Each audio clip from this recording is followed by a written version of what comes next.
Wasn't highly recruited. I mean, I put up a lot of good numbers in high school, and Eastern Michigan actually came out one day to watch a receiver at our school, and he saw this guy throwing around, and he's like, "Who's the quarterback? How many people are recruiting him?" And he's like, "Man, I would love to get him up on a visit." And he went back, went up for a visit in December of 1991, and actually I fell in love with the campus. And it was one of those things to where, when we got the signing date, they were the first to offer a scholarship. And I'm like, wow, I appreciate that. And when they offered the scholarship, I accepted it. I had no idea where Ypsilanti, Michigan was at, let alone spell it. But I got up there, and it was just far enough away, but it was close enough for me to get home. And it allowed me the opportunity to experience what college life really is.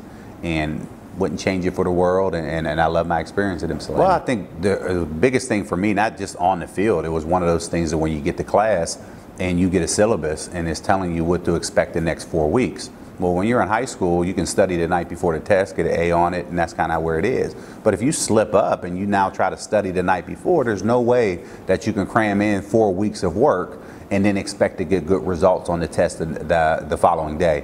I did that my first time, and lo and behold, when I went in there, at that point, Eastern Michigan is just big enough because they don't really tell you what your grades are in class. They kind of post your student ID number up on the wall, and I kind of looked and I kind of went across, and I'm like, yeah, it's no. I went wrong line, and it was a big fat F.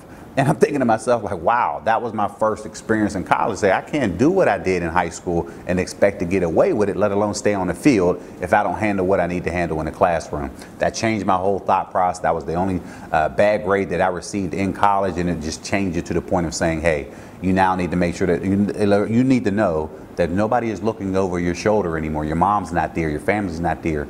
You are now on your own to the point where if you want to go out there and succeed, you need to change your work habits. Well, juggling everything together, I mean, that's just all college experience. Most guys, they can't be student athletes, but these guys have been up to that point of being able to balance academics and sports. Now, when you now add another element to it, you talk about social life, some of those parties, you are now going to have to sacrifice some of those things in order to get where you need to get to, meaning trying to graduate, first and foremost.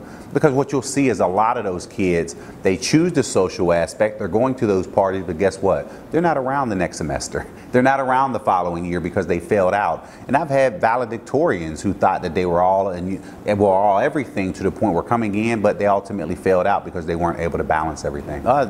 Making that decision was, my family, my mom more than anything. It was a point where, okay, let's evaluate the options. Do we wait on people to offer scholarships, or do we take what was offered? And Eastern Michigan took that. They took that chance on me because they didn't know what to expect when they taking this kid, out of Steel Valley High School. But at that point, opportunity presented itself. Yes, it wasn't a major Division I conference at that, right now that you're seeing in bowl games every single week. You're not playing in front of 80, 90, 100,000 people on a weekly basis. We can barely pack in 30,000 people, to watch a college game. But it makes you work harder. It makes you appreciate things that you've been through. And given that opportunity now that Mid-American Conference athletes have is a lot better than when I went in 1992. You didn't see a lot of people getting drafted out of the MAC conference. So I think when I look back, you appreciate it and you respect players that came through that same process. And that's why me and Ben Roethlisberger are very cool, because he went to Miami of Ohio. Here I am at Eastern Michigan, and let alone Byron Leftwich went at Marshall. And guess what? All three quarterbacks are Mid-American quarterbacks.